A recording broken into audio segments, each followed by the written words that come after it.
কোনো কিছুই অতিরিক্ত ভালো নয়।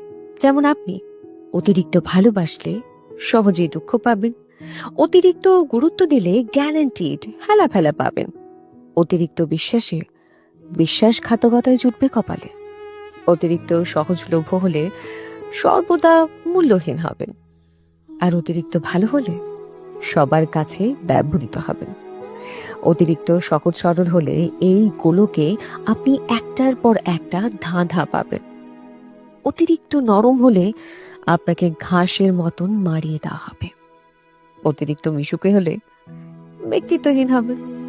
আসলে পরিমাণ জানাটা ভীষণ জরুরি, বুঝলেন? কখন, কোথায়, কার কাছে এবং কতটা, এই বিষয়গুলো বুঝতে হবে। 5 টাকার কাপে 5 টাকার চাই ঢালতে হবে, সেটা শিখতে হবে। নয়তো টাকা এবং চায়ের অপচয় সেটা কাপ করছে না, সেটা করছেন আপনি।